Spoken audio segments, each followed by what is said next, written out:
Welcome everybody to the Jordy Max Show, brought to you by maxlawns.com for all your lawn maintenance needs. Check out maxlawns.com. A few weeks ago we hit the 3-year anniversary of the Jordy Max Show. I want to thank everybody out there for all the support throughout. This is going to be one of our last episodes of the summer. We're going to do this one, and then we're going to be maybe doing one or two more. I know we're going to be doing an NFL preview, and I think we're doing SummerSlam predictions, but I could be wrong.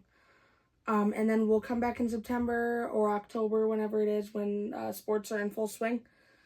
I know there was a big loss in the wrestling community last week. And I'll let Chauncey touch on that because that was his era, his guy. So yeah. Sad. But I feel for the Hogan family and his kids and stuff. And man, 71 years old, he's immortal in my head. Hulk Hogan is quite simply the reason why I got into professional wrestling, why I was such a fan. I remember, I don't remember exactly when it was, but I just remember watching Hulk Hogan, and actually mostly Hulk Hogan's Rockin' Wrestling. That's really what got me hooked. And then I remember when I was a little guy, he used to have this workout set, and it came with these 2 blue weights, and it said Hulkamania on it. And it had a height chart, a big poster of Hulk Hogan, and a couple other things. Pills, vitamins. Yeah. There's a bunch of stuff. I don't exactly remember. I just remember I was a little guy. This would have been, 40 years ago. And I still remember that to this day, that I loved Hulk Hogan. He was awesome. And just the way he portrayed the baby face was so amazing. And the way that, like, back then we wouldn't talk about wrestling the way we talk about it now. It was all kayfabe. I thought it was real. I thought when we all did. I thought when Earthquake jumped and landed sumo style on Hulk Hogan with his finisher, and Hulk Hogan was doing the funky chicken, and then all of a sudden, the next episode of whatever wrestling we were watching, Hulk Hogan had his ribs all bandaged up, and I was like, man, like, that guy really actually hurt him. I thought it was for real. And like, anytime people would draw blood, I was like, man, this is wild stuff. And that almost never happened, especially in like the 80s, 90s. No, it did. It did, but it was only in like really big matches. But there would be blood. There would be more blood. There would be more blood than... No. Way more. Like 10 to 1. But the thing is, what they had to do back then is they had to either... What they had to do is they had to put the black and white filter on because it was PG. At least, during replays, they had to put the black and white filter on. No, that didn't happen until, they didn't start doing the black and white filter until like 2009. We watched some old pay-per-views and they had that. Yeah, because they were... When did you watch the old pay-per-view? A few years ago. Exactly. They didn't start using the black and white filter for old footage until like 2009, right? The PG era, right? Yeah. Prior to that, oh my God. They would show, I remember a match, 2004 Backlash, Randy Orton. Well, yeah, of course that. I mean before that, like before Attitude Era. Yeah, but there was way more blood in the 80s and 90s, all the time. There would be guys, they would go and somebody would grab a monitor off Vince McMahon's desk and smash the guy, and all of a sudden he comes up bleeding. Yeah. They had to make it look real. Regardless of that, I just want to say, Hulk Hogan, love him or hate him, whatever your political views are, whatever his were, I don't care about all that. At the end of the day, there would be no wrestling the way it is today if it was not for him. Hands down, you cannot argue that. 1000%.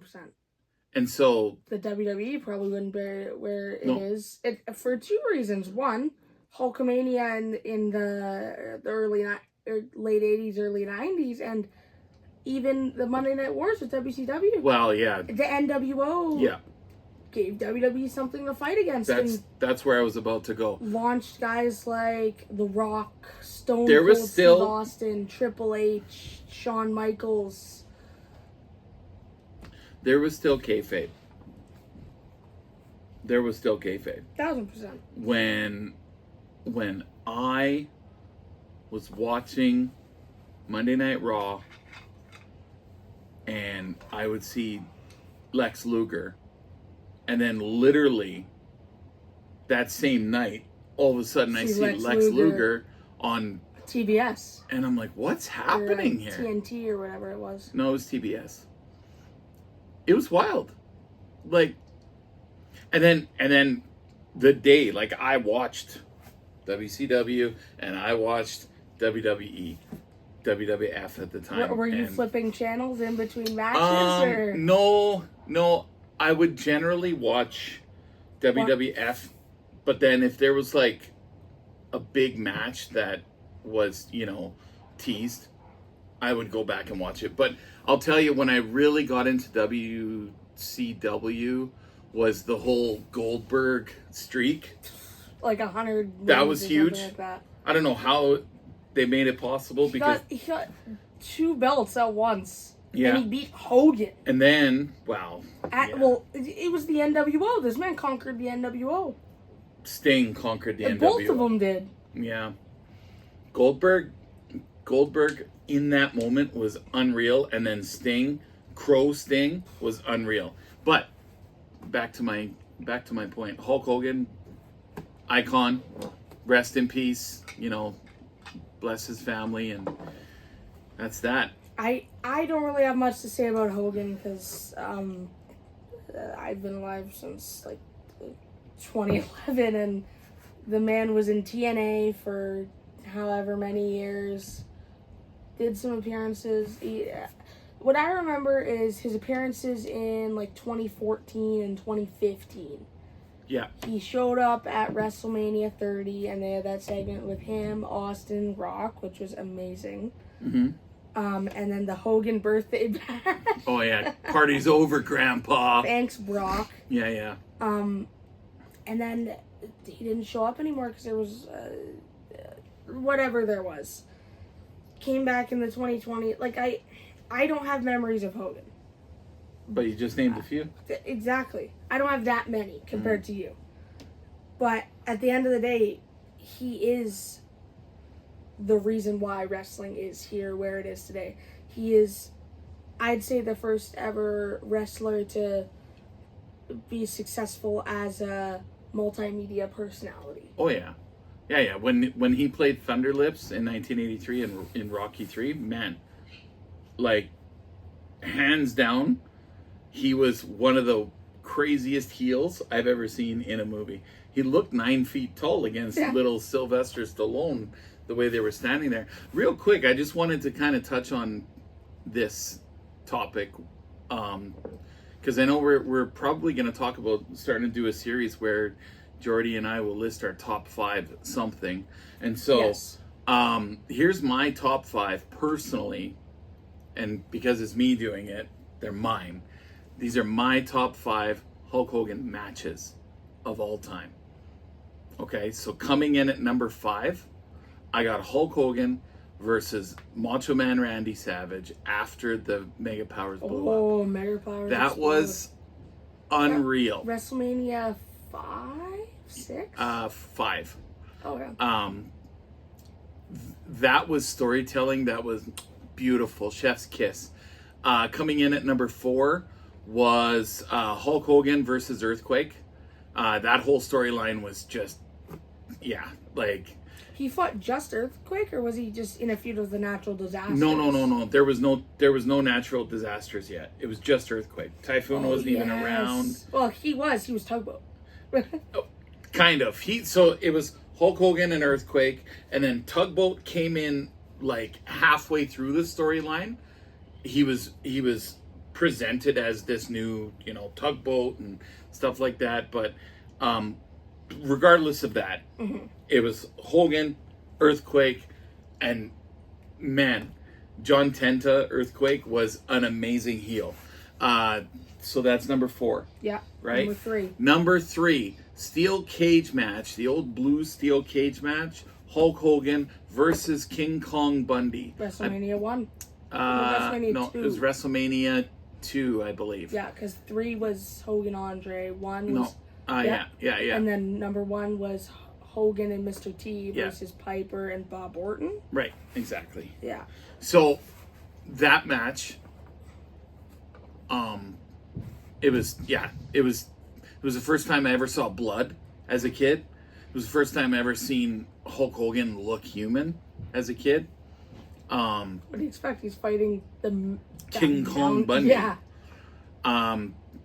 So that's number 3. Number 2 would have to be Hulk Hogan, Sergeant Slaughter. That run in 1990, Hulk Hogan was winding down a little bit as like the top guy. They were bringing in new bloods like the Ultimate Warrior and stuff, and the Undertaker. But Slaughter, and then they called him Colonel Mustafa, but bro, it was the Iron Sheik, right? And even as a kid, I was like, that's the Iron Sheik. Why are they calling him Colonel Mustafa? And that's when I started to realize that there was a fourth wall, you know, it was different. And I'm like, why does he have a different name? And I didn't know any of that, and you didn't think about it. The Iron Sheik, that's his colonel name. That's how I see that. Yeah. But Iron Sheik versus Colonel Mustafa, they tried to repackage him as a... He still wore the same boots. He wore the same gear. No, he didn't. Slaughter actually used the same boots that Sheik did for a bit. They all had the boots, but that's regardless. Colonel Mustafa came out with a beret, the tan Saudi army garb, right? The Iraqi. He looked like an army guy, and I was like, who is this guy? Regardless, amazing storytelling. A lot of people didn't really like it, but I thought it was really good. And then coming in at number 1, Hogan Andre. Absolutely not. Wow. No, I wasn't a fan. Oh, Hogan Warrior. Probably. Yes, Hogan Warrior. Hogan Warrior, the belts. To me, is quite simply one of the greatest storytelling matches of all time. We have a cat. Where are you? He's under the table. Okay. Yeah, so... This is Hank. I think we showed him on the last episode. I think we did too. It's the Hank appearance. Okay, bye Hank. Bye.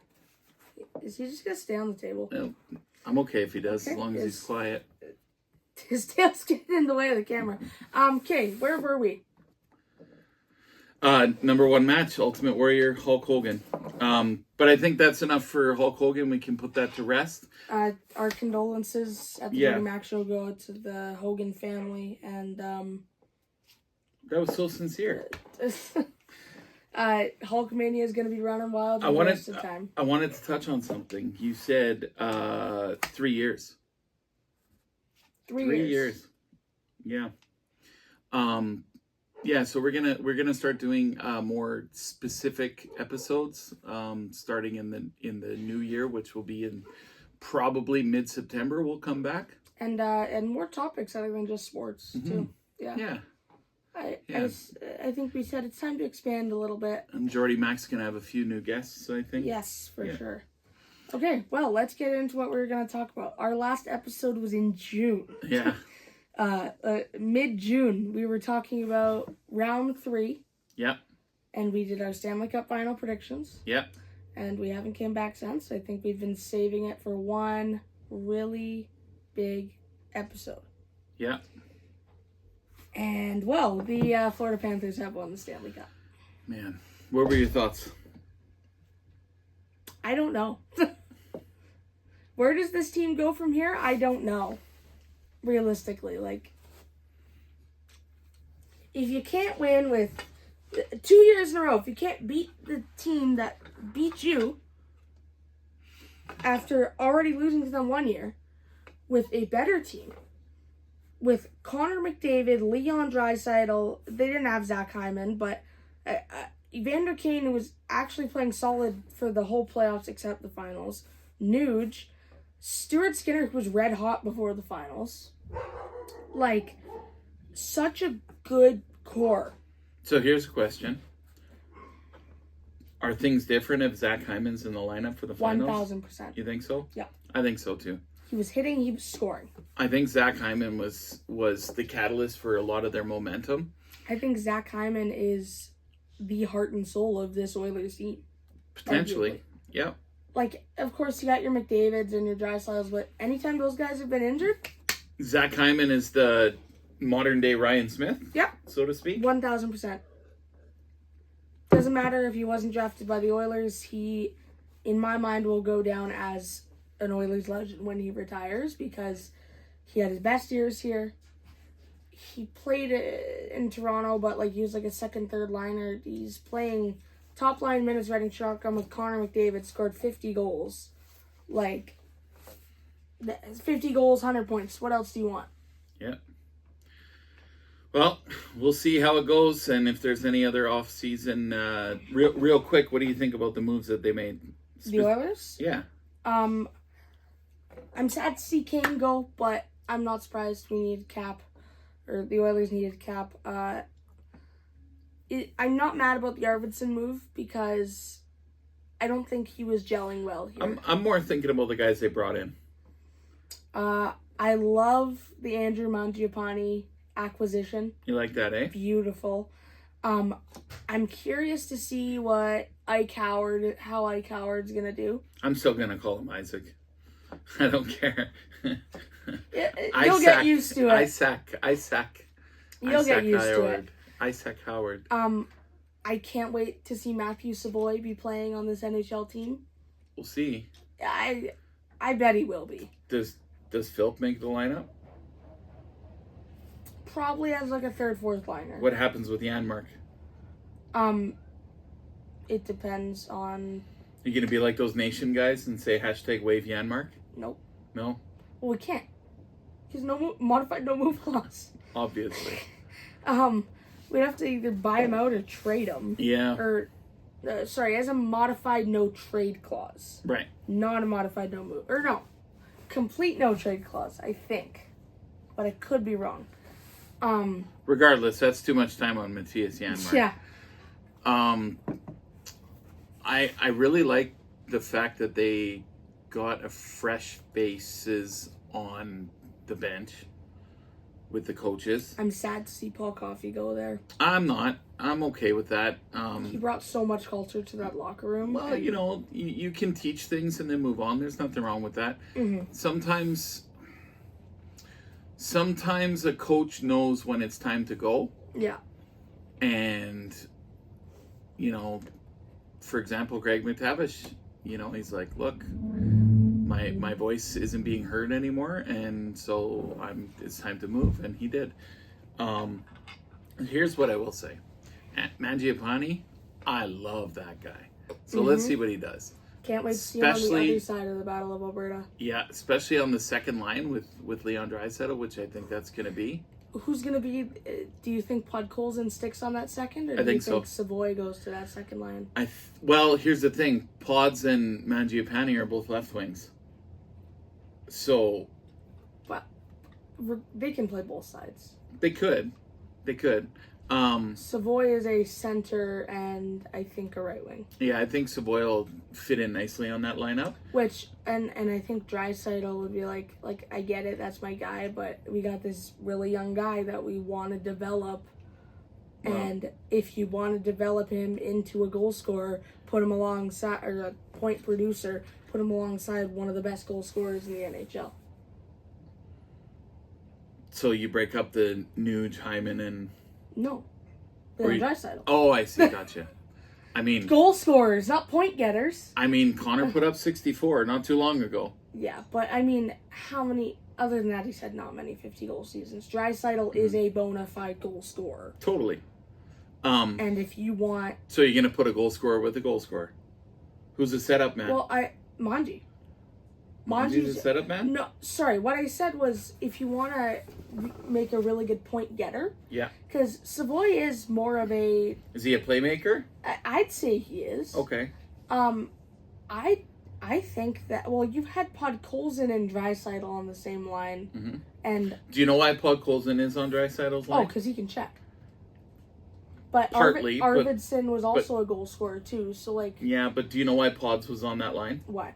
Because Draisaitl likes for someone to go get him the puck. Yeah. And that's why they kept trying Kane and Draisaitl. Yeah. Because Kane was supposed to go and get the puck for Draisaitl, but he would never go and get the puck. Kane's now has transitioned into more of a goal scorer role. Mm-hmm. And I think Mangiapane is going to be good in that go get the puck, feed me, score. And I think it's going to be pretty much Manji go gets it, sends it back to Savoy, and then Savoy play makes right to Dry, and once he scores, gone. I guess we'll see what happens. I think this is going to be the... I'm calling it. This is going to be the new Nugent Hopkins, Draisaitl, and Yamamoto line. Savoy's the smaller guy, like Yamo. Manji will be playing in that nude role. And you're going to have Leon Draisaitl as Draisaitl. Well, I think come September, we're going to have lots to talk about when it comes to line combinations. 1,000%. Okay, let's get into the biggest free agent acquisitions. And, let's start. And, right. Well, not free agent, just acquisitions in general since draft in July 1st. So are we talking Mitch Marner? We'll get there. Technically, he was a signing, right? Sign and trade. So, Yeah. yeah. I'm going to list my opinion in the best acquisitions for each team. So, for Anaheim, I will say the best acquisition, and we're talking acquisitions, and then we'll say re-signs. Okay. So, the best acquisition, in my opinion, for Anaheim is Mikhail Granlund. Okay. Came off a great year in Dallas. He's probably going to be playing alongside Chris Kreider in Anaheim, or Mason. It's probably going to be... He's a center, right? Or does he play right wing? He can... I think he can play both. Because in Dallas, they had him playing at center. Yeah, I think he's like Trent Frederick. He can play both. Mm-hmm. But further to that question, if he's not playing center, then who is? Mason McTavish. He's the center on that. He's been the center. He's a first line center, though? Yeah. He was their first line center last year. He's been doing pretty good. All right. They're trying to develop him. So who's the next one? And my opinion in their best re-signing is Lucas Dostal. That contract's a bit hefty, but they had to go to arbitration, so makes sense. Best signing for Boston, I'm gonna say Tanner Jeannot. He's Tanner Band-Aid? That guy's never played a full season. I don't even think he played a game for LA. Yeah, he did. Are you sure? For a while, yeah. I don't think. Last year, I don't think he played one game. He did. I'm gonna look. That's while you're talking about that, I'm gonna look. There was only one re-signing. It's a guy that I've never heard of, so I'm not even gonna touch on that. Okay. Buffalo. They signed a lot of people. Their best signing, I gotta say, was probably Alex Lyon. I was wrong about LA. He played 67 games and then he got injured. Yeah. Before that, he played 55, 20, 56. 81. He's only played one full season, essentially, which was 81 games. And I believe he was a healthy scratch at the end of that season going into the playoffs. Fair. My opinion in the best signing for Buffalo was probably Alex Lyon. They didn't have many other big signings For Buffalo? rather than re-signings. Yeah, Buffalo's in big trouble. Their biggest signing was probably Alex Lyon. Their biggest re-signing was probably Bowen Byram, second, and then, Who was their other big re-signing? Ryan McLeod. Nah, Bowen Byram's a way bigger player. No, than I Ryan know McLeod. that. I just mean like he was the McLeod was the second biggest Yeah, signing there. but you said you were doing one I signing and thought it deserved Oh, I an see. honorable mention. Calgary, Calgary hasn't done much in they a didn't few really years. have any big signings. They they can't, not with that Huberdeau contract sitting there. They had a lot of re-signings though. I'll say that. They did actually sign Prosperev from Philly, who's a goalie. He's not great. Biggest re-signing, definitely Morgan Frost. He's gonna be pretty damn good in the future. Yeah. Carolina signed a lot of players. Their big signing, Gavrikov. Kidding me, right? Nikolai Ehlers? Nah. Just kidding. Dude. But they got Gavrikov. Right? Was that the team that got him? It's not showing it here. Who's the team that picked him up? Gavrikov. From LA. I know it Was that Philly? Washington? I don't know. You don't I remember? think it was Washington. Let's find out. But we'll get to him. All right. The defenseman Carolina signed was Keandre Miller. Okay. Yeah. Yeah. Oh, it was New York. New York, because Keandre Miller went to Carolina. So- There we go. I knew Gavrikov was in there somewhere. Yeah. Yeah. So their biggest signings are Miller and Ehlers. I guess their biggest signing was either Caden Primo or Skylar Brindamore. Like, What about Jackson Blake? oh yeah, I forgot about him. Yeah, he. You know, I'd never heard of him before that big contract. For a college player to get a, was it 8 College years? player? He played 3 years in the NHL already. Yeah, I know, but he's just a college player. He's had more than a point per game Mhm. in his whole career. I'm like, Point per game. yeah, more than a point per game out of. He's had more points than he's played games. Ah, yeah. And I'm like, how have I never heard of this guy? Kind of like how Jeff Skinner was for the Oilers in the playoffs. Just throw that out there. Never played. Speaking of Jeff Skinner, He, is that San Jose's biggest signing? him or probably Klingberg. Maybe. They just picking up the Oilers. Who's next after Carolina? Chicago. Chicago. Duds. Nobody. Yeah, move on. Their biggest re-signing was Arvid Soderblom, but Yeah, let's move on. other Who's than that, next? nobody. Okay. Columbus? Colorado. Oh, Colorado. I'd say Brent Burns is their biggest signing, Yeah. and they had That one makes no sense to me. Like, it doesn't. He's old and washed. But they needed some. They haven't had somebody to replace Bowen Byram in the last few years. That guy does not replace Bowen Byram. But he's going to be the second pairing defenseman with Gerard, probably. Listen, if this guy is their second pairing defenseman, then I am not worried about the Oilers' chances against. Yeah. Jeez. That's probably the Connor biggest- walks Brent Burns. That's why he went to the East. He's done. He got out of Minnesota or wherever he was, San Jose. Carolina. No, before that he was in San Jose, was he not? Yeah. Yeah. And he kept getting walked. That's why Carlson went to the East too. They said they don't want to play against McDavid. Yeah. I'd say Columbus has. They signed Ivan Provorov, who he was a re-signing. I don't know that. Yeah, that's probably their biggest re-signing, I'd say. Dallas. Radek Fasco was their biggest re-signing. You can't do much with that team. Like, Yeah. that team's already really good, and they don't have a lot of cap space. So it's much like the Oilers, right? What did Detroit do? They got JVR. That guy's still playing? Yeah. Jesus. Jacob Bernard Docker was a pretty good signing. Don't even talk to me about that guy, because I don't know who it is. Bernard Docker. And Mason Appleton was probably one of their biggest signings. Third liner? Yeah. The Edmonton Oilers. Biggest signing, Mangiapane. Yeah. Biggest re-signing, Evan Bouchard. Yeah. And biggest losses, Connor Brown and Corey Perry. Bye-bye. I'm sad about Corey Perry, actually. Yeah, I just want to throw that we out all there. Florida had a field day. Biggest re-signing, Brad Marchand. And they did not have many re-signings. I'd say Jeff Petrie. Yeah, that's is their about biggest it. signing. LA. Who are we going to say is their biggest signing? Corey Perry? Who else would there be?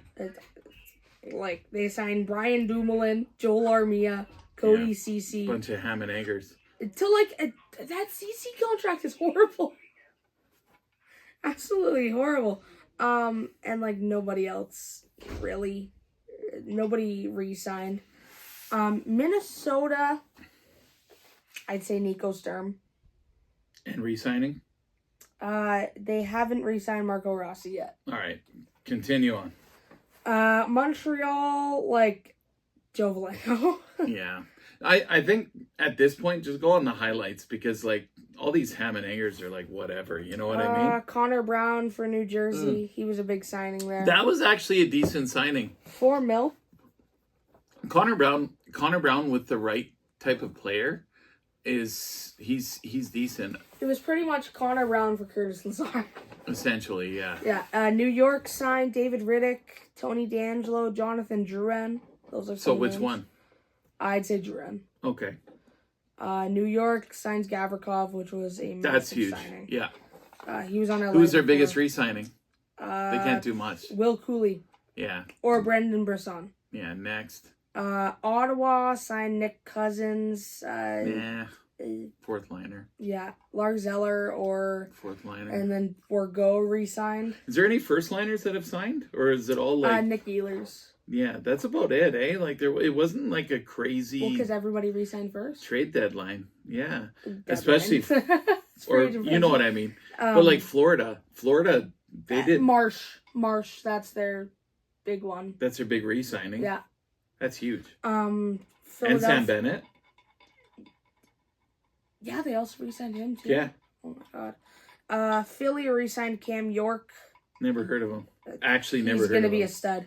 Is he related to Mike York? I don't know, maybe. Pittsburgh re-signed Tomasino. We don't care. They Next. signed Phil Kemp and Harvey Pinard. They did sign Anthony Mantha. Okay. That's a solid signing. San Jose signed a lot of players. I know. John Klingberg, Kurashev, Colin White, Adam Gaudette, Dmitry Orlov, Jeff Skinner. That was actually, like, I like Orlov there. Oh. I'm a big Orlov fan. I'm shocked. I have a feeling that a lot of these guys are signing with San Jose Like, we just want to be in the sun. so that they can play, and then come trade deadline, boom.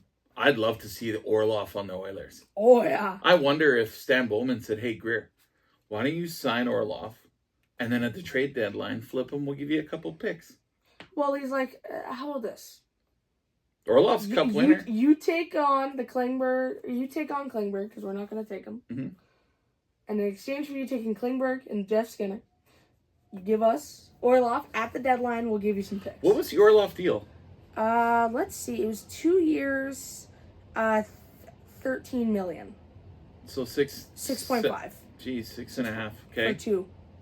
Interesting. And then Jeff Skinner re-signed. I don't care about that guy. 3-1 or 1-3. That guy can go away. Seattle. Like the most irrelevant team. Ryan Lindgren. Or They Charlie are Lindgren? on the island of Ryan Lindgren. irrelevancy. Capo Caco. He's gonna be a stud. Third liner. St. Louis signs Nick Bukestad and That was a good Pius pickup. Suter. Other than that, nothing really. Tampa, nobody. Jacob Peltier, maybe. No Isaac Howard. They didn't re-sign him. Of course. Yeah. Toronto, probably Matthew Nyes is their biggest re-signing. He's gonna be great. He is actually going to be really good. Yeah. And he won't be in Toronto much longer because the Oilers will pick him up. Hopefully. I did that in my franchise mode. Picked him up. That's hilarious. Utah re-signs Yamo, Oilers legend. Is that Chris Tanev or Brandon Tanev? Brandon. Yeah. And Perunovich, Vanacek, Jack McBain. Yeah, that Jack McBain contract is wild. 5 years, 4.25. Jeez. He's been playing third line. Carcone, that's a fairly big signing. Hey everyone, so sorry for the cut in the clip. Our phone lost the footage, so Technical glitches. Who's next? let's get back to Vancouver. Yeah, we're talking. I mean, the Brock Besser. Was it Brock Besser? Yeah, it was the Brock Besser resign. That was actually surprising. Really? Yeah. I honestly thought he was going to go elsewhere because of the rift that he had with management. Like, he came out and criticized management left, right, and center. I was shocked. Like, I was actually shocked. But he got a bag though. Oh, of course. 7 years, $50.7 million. Think about this.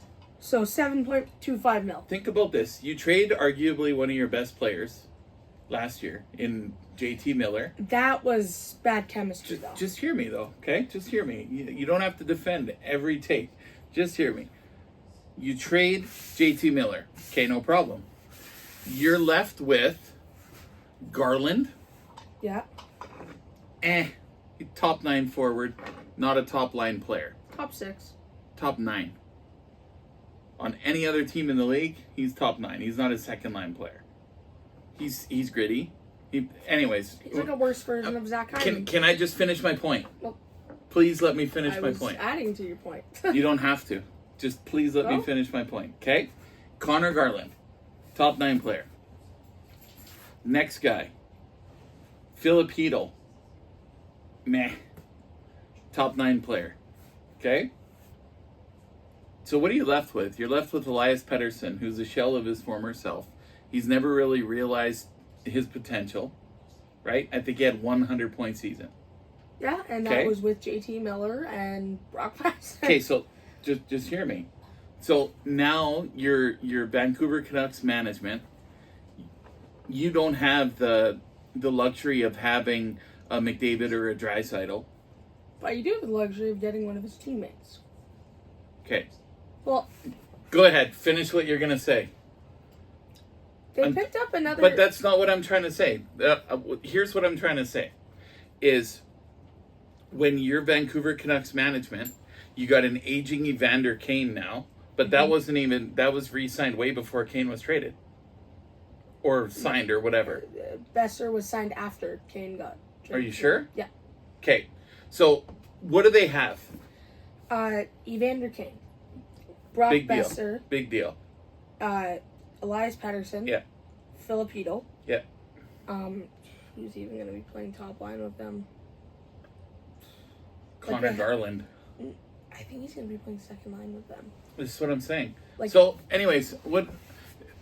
Can I just make my point, please? Because I know every time I try and make a point, you always smack me. So, here's my point. Vancouver Canucks management had zero choice, and they were backed into a corner by Brock Besser. Mm-hmm. Because they can't not sign him. And they could have did like a Marner type situation where they did a sign and trade. Yeah. Right? But I don't think that Vancouver Canucks management is as good as Toronto's management. So, and Toronto's management isn't that good anyways, so. Right. No, they're pretty good, actually, I would say. I'd prefer them over Oilers management, to be honest. I disagree with that. Over Stan Bowman? Yeah. Why, though? Sorry, not that. He hasn't even had the opportunity I prefer some of the young players on the Leafs. Like Matthew Nice. 1000%. Listen, so to finish my point, Besser backed them into a corner and gave them no choice but to sign him. 1000%. So he got what he wanted. He got the bag. I would have loved to see him in an Oilers uniform. Well, he was even reported like that he was going to take a discount to go to Edmonton. But we didn't have the cap. Wow. Regardless. Here's what I wish we could have done. Evander Kane gets traded for Brock Besser. Yeah, it wouldn't one have for happened. one. I wouldn't be surprised if Vancouver. It was a nice salary dump. Evander Kane was he ruined his welcome, or not ruined, but he overstayed his welcome. Not really that. Just this. I would have took him if he was making anything lower than 5.5. Who was the Didn't they re-sign their goalie too? She loves Snowy. They traded them to Pittsburgh. No, I thought they gave Demko a big... No, that was years ago. Are you sure? Oh, yeah. Well, it would have said it here. Huh. Let's move on to Vegas. All right. Mitch Marner is a Vegas Golden Knight. Yeah, that's wild. That was probably the biggest one Yeah. of the entire summer, and it wasn't even on free agency day. It was prior. Yeah, it was the day before. Or maybe 2 days Who before. went back the other way? I can't remember. Yeah, I can't remember. That was a pretty memorable trade. No, I know who it is, but I can't remember. Was who he it ham is. and egg? No, he's solid, but not Mitch Marner. Let's have a look. Nicholas Waugh. Nick Roy. I love that guy. That guy, the Oilers, he's like an Oilers killer, so I'm happy to see him go. Here's who I'm surprised to see them re-sign again. Okay. Or not surprised. Actually, no, this one I'm surprised. Brandon Saad. Randomly, they drafted him in the expansion draft, got rid of him for a long time, and all of a sudden he's back. Came from St. Louis? I think so. And then the Golden Knights management is just in love with Riley Smith. Yeah. Yeah. And I'm surprised they traded Jonathan Marchessault before trading Riley Smith. Totally. Like, that makes no sense. You trade... Yeah, or the guy that wins the Conn Smythe walks in free agency the next year. How is that possible? How are you going to let the guy that wins the Conn Smythe walk in free agency the next year after he wins? It happens. The next year after he won. He didn't even take that much. But at the end of the day, they have a better team now. They have Tomas Hertl, so he can replace him.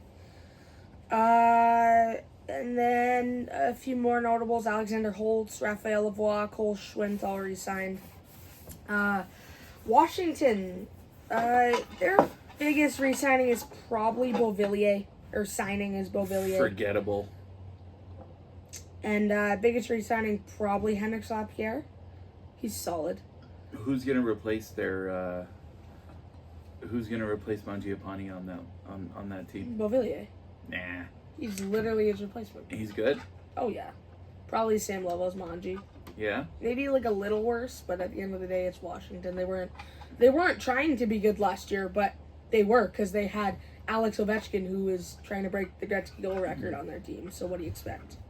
He's gonna lounge for the rest of his Oh, career. yeah. He'll get to 900 in like the first 3 games, then call it a day. So real quick, I wanted to go over one thing.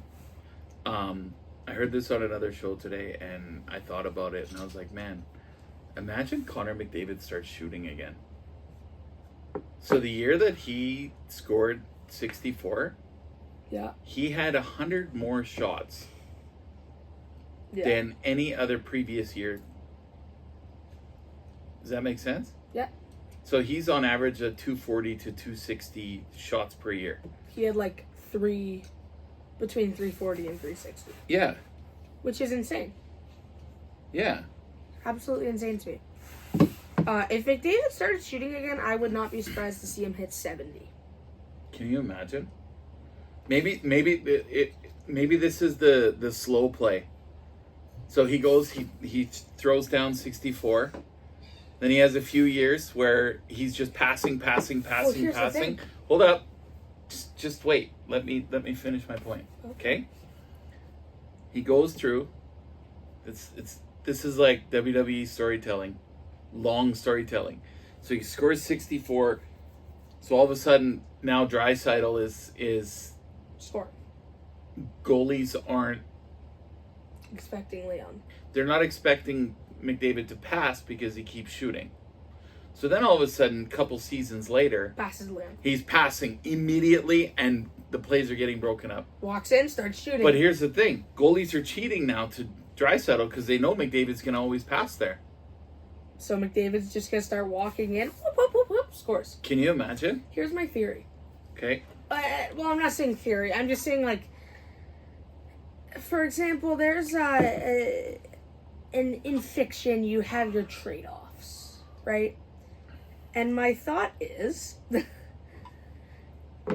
in order for the Oilers to make the Stanley Cup Finals, Connor McDavid has to have a down year and he can't shoot, or to have playoff success past the second round. Look at this. Connor McDavid in would have been 21-22 when they played Colorado. Yeah. He had a solid year, but he wasn't scoring as much. He was shooting, or not shooting. He was passing a lot. Made it to the conference finals. Year after that, started shooting all of a sudden. Make it to the second round. Lose out to Vegas. Yeah. The next 2 years, McDavid's just passing. Make it to the Stanley Cup Finals. What if there's a trade-off that, well, McDavid can't have a good year and make it to the Stanley Cup Finals? Interesting. Just a theory. Certainly something to think about. Let's get on to Winnipeg here. Okay. Gabe Vilardi signing with Winnipeg, or re-signing with Winnipeg. That's pretty big. There? And they also re-signed Rasmus Kupari and Dylan Sandberg too. Kupari did not sign. Sandberg's quietly becoming their second best defenseman. Yeah. He's pretty good, actually. And even Gus Nyquist signs with Winnipeg. Is that the last team? Yeah. All right. That is. You said you wanted to mention something about WWE. What was it called? It's the new Netflix show, WWE Unreal. Unreal. So, okay. I guess a play on words, because WWE is not real. I don't know if you've heard the backlash online about it, but people are livid. Why? They're like, oh, it's breaking kayfabe, blah, blah, blah, blah. Mind you, these are the same people complaining online that, oh, blank hasn't been booked well lately, or blank has been injured, and he's ready to come back, but they haven't brought him back yet. Mm. We already know kayfabe's been broken. Mm-hmm. So kayfabe hasn't been a thing since probably 2004. So here's my maybe thought. 2005. I'd say, yeah, fair. But it really started to get broken once the new era and they moved to Netflix, right? What I think that if you're complaining about the booking and you're complaining about, oh, I didn't like this storyline, that says something about the booker, you already know kayfabe's been broken. So here's my question. So why are you complaining? You have no valid reason to complain that kayfabe has been broken. So why still watch? Exactly. Yeah. Watch it out of spite? That's just dumb. I guess so. I watched the first 4 episodes. I'm saving the 5th one because it's on Mania. I liked it. Because I like seeing, and this is just my personal opinion, I like seeing the behind the scenes aspects. Mm-hmm. And it gives you even with all the wrestlers, it gives you a peek into their personal lives. I'll tell you something, though. You know,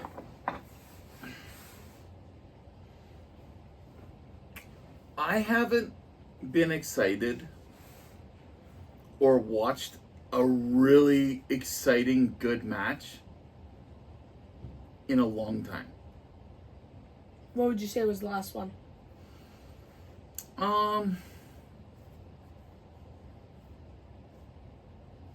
You know, I say all that to say this. I like being surprised.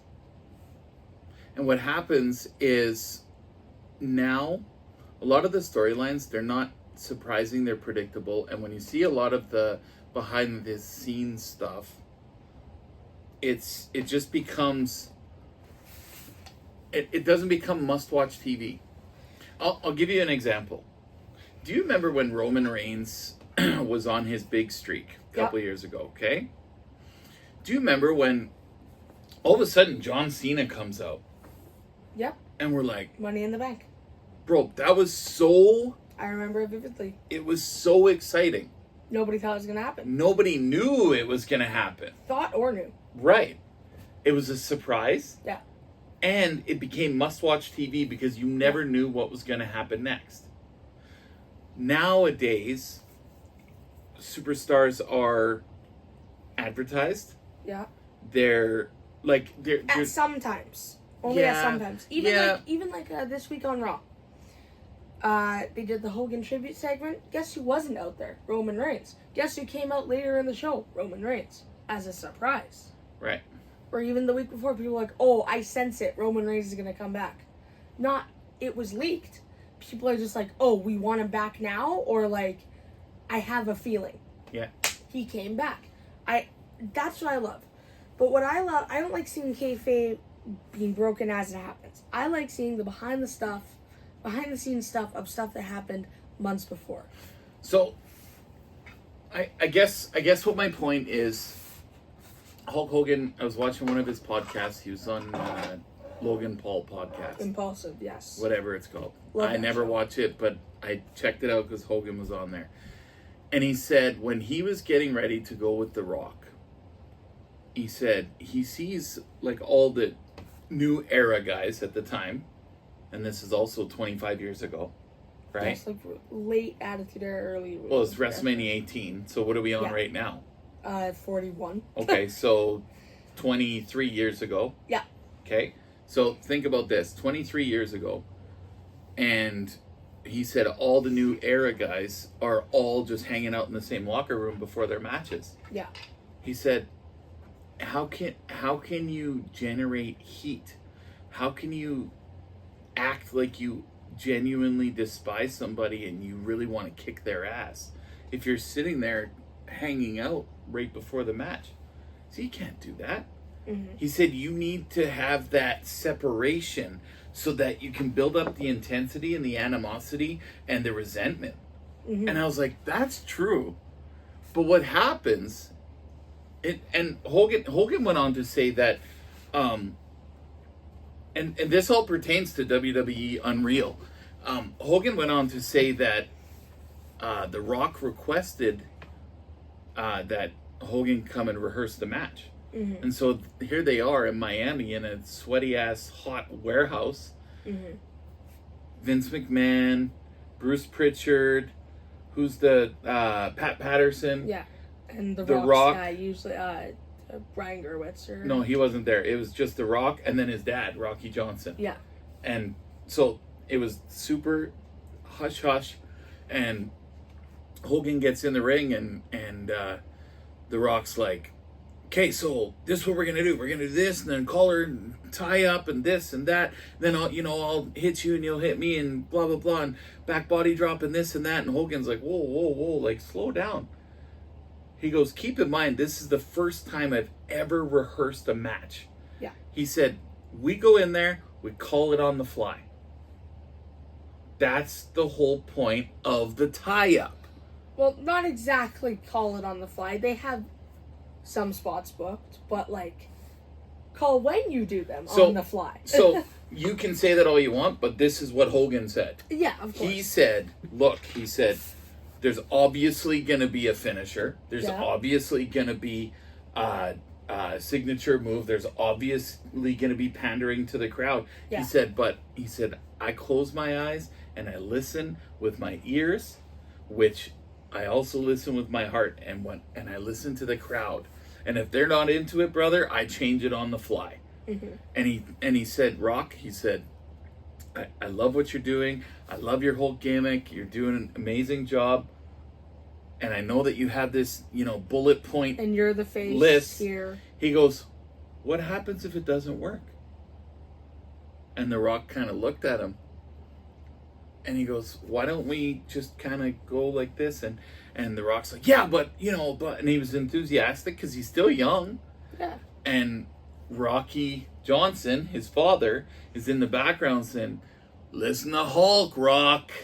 He kept saying it over and over. Listen to Hulk, listen to Hulk. He knows what he's talking about. He knows how to draw. And so after that match, during that match, sure enough, guess what happens? Crowd's cheering for Hogan. Everybody's booing The Rock. Well, no, not booing The Rock, but they are electric for Hogan. 100%. Electric. Yeah. This is his first match at Mania in how many years? So that brings me to this point. Hogan, prior to the match, he stayed in his own locker room. He didn't want to be around anybody because he didn't want to break that animosity. He had a couple beers in his locker room before his match. He went Sounds out like there. some Austin stuff right there. But I say all that to say this. When it really comes down to it, there's got to be some level of heat. Yeah.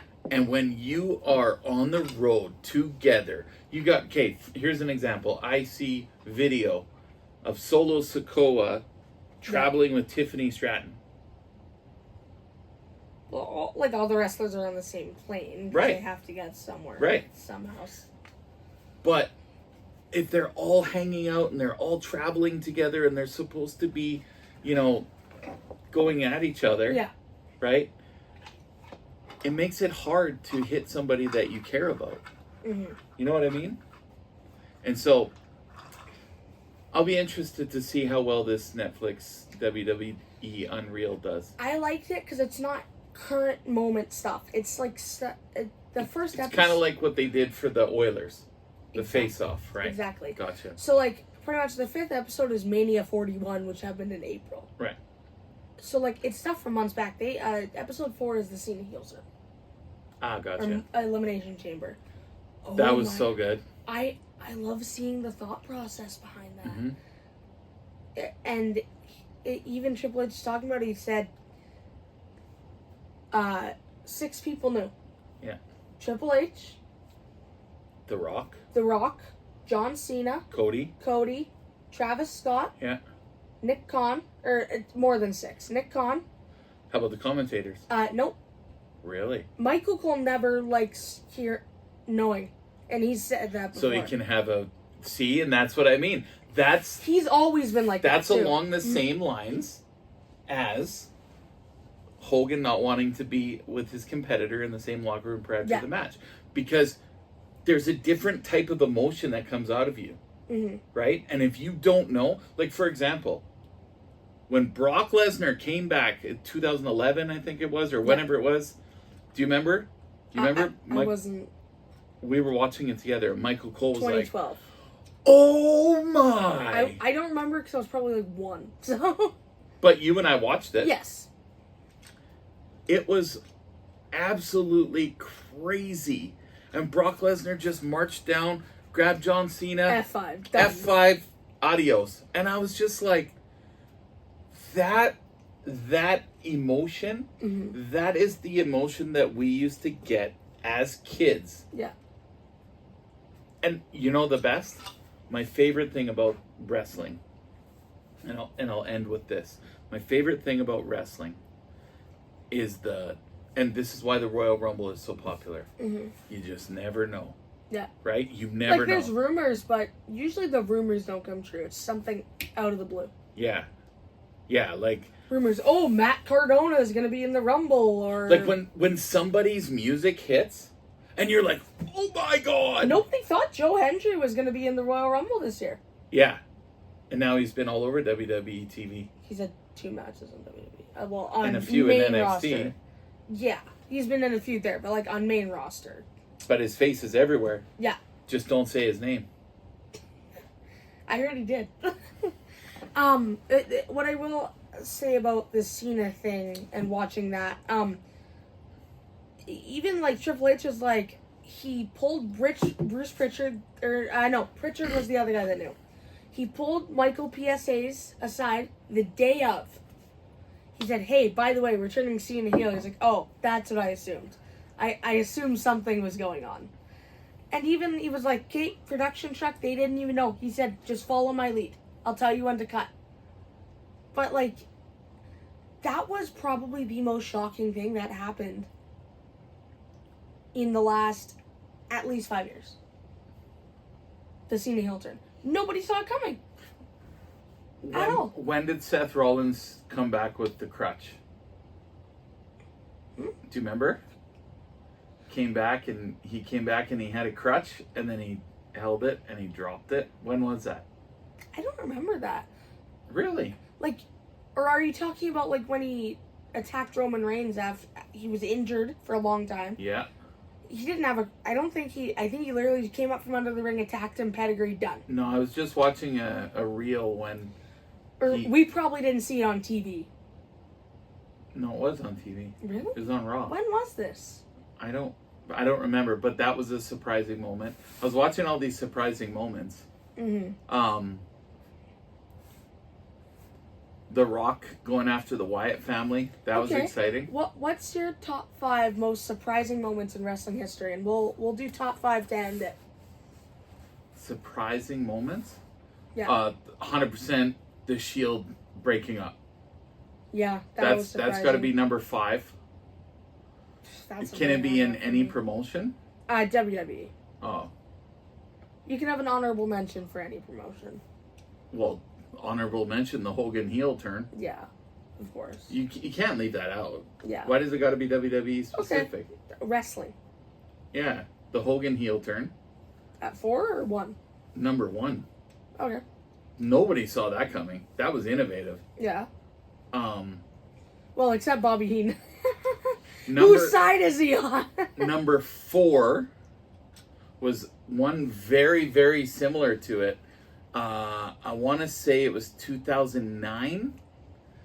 TNA, Impact Wrestling. Oh, yeah. AJ Styles returns after being away forever. And you got the main event Mafia. And you got Aces and Eights. And AJ Styles is the rogue guy that comes out. Lone Wolf AJ. Evil Ways playing in the background. And then all of a sudden... Pops up the hood. Yeah. Get Ready to Fly starts playing. And he's phenomenal one. Oh, I've watched that clip so many times. Man, that one was almost identical to when Sting came. Yeah. And they're like, whose side is he on? Whose side is he on? And he was supposed to, like, help the NWO. Yeah. And then he pulled out a baseball bat and beat the hell out of everybody. So, okay, surprising moments. So you're number 3. So, number 3, Brock Lesnar returning. Okay. That was very surprising. 2 is your last slot because you said Hogan heel turn for 1. Yeah, 2 is my last slot. Biggest surprises.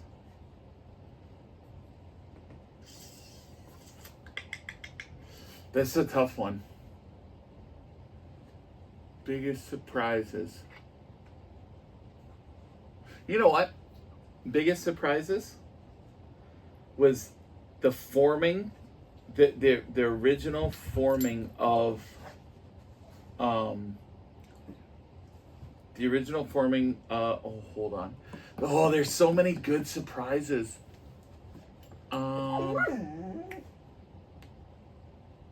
Ooh.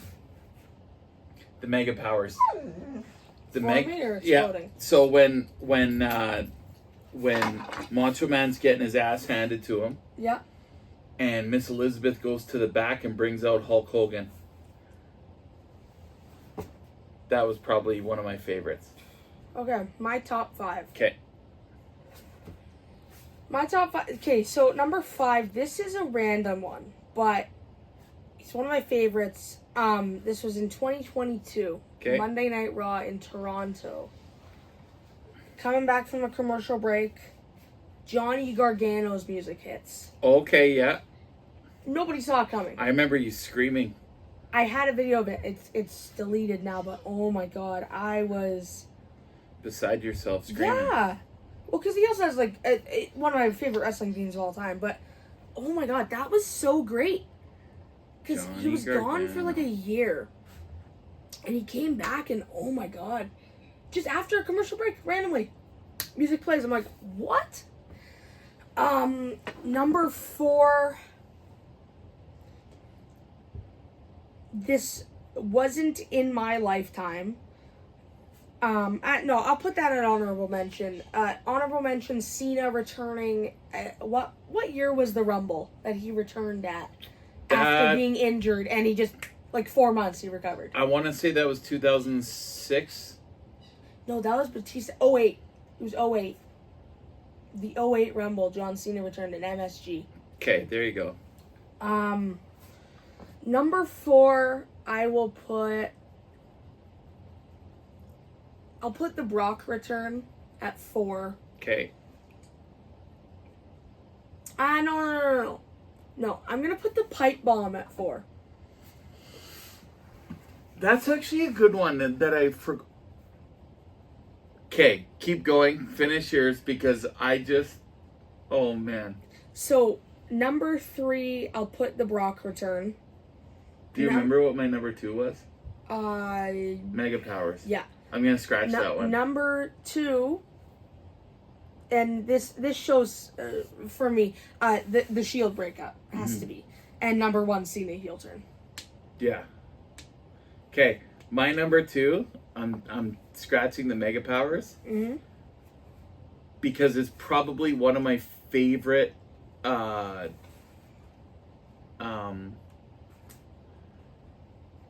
It was Dolph Ziggler. Oh, the cash in. The cash in Against Del Rio. Oh Bro, my god.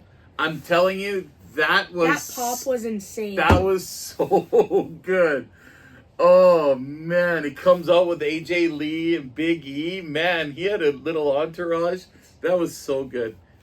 Oh, I missed that. Oh wait. Sorry, scratch the pipe bomb. Move Brock down to I know 3. where you're going with this. Scratch the pipe bomb. WrestleMania 30. No. Oh, Scratch the pipe bomb. Brock down to 4. okay. And then what? What do they have at my? Sorry, I'm putting this at my 2. Okay. Shield can go down to 3. Okay, what is it? Let's go. The CM Punk return at Survivor Series. Yeah, that was pretty good. It was speculated, but they're like, oh, he's not gonna. Never say never. That's a huge one. Oh actually. my god, that pop was insane. That pop was absolutely insane. Totally. Now here we are. What kind of pops are we gonna have for SummerSlam? Pardon? Pardon? Pops? Yeah. What are you talking about? What kind of pops are we gonna have for SummerSlam? I don't know. Oh, my brain went somewhere else. I'm calling it right now. Seth Rollins. It's a kayfabe injury, and he's gonna return. I don't think it's kayfabe. Do you know why? Braun Breaker declared himself as the leader of the group on Raw, and they wouldn't start a feud with them this early. I say they will. A few months into the group. I think they're gonna wait. I say they're gonna not a feud, but they're gonna slowly do the animosity angle. Like it's gonna be a little bit, and then it'll die down. Like for example, Team Hell No, I'm the tag team champion. Well, then it died down, and then they just Right. had to break up because I think brand split. I could be wrong though. But that's it. I think it's gonna culminate at Mania 42. Summer's here. Summer's here. In the meantime, Stay classy. you forgot a part. And in between time. Stay classy, everybody, and have a great summer.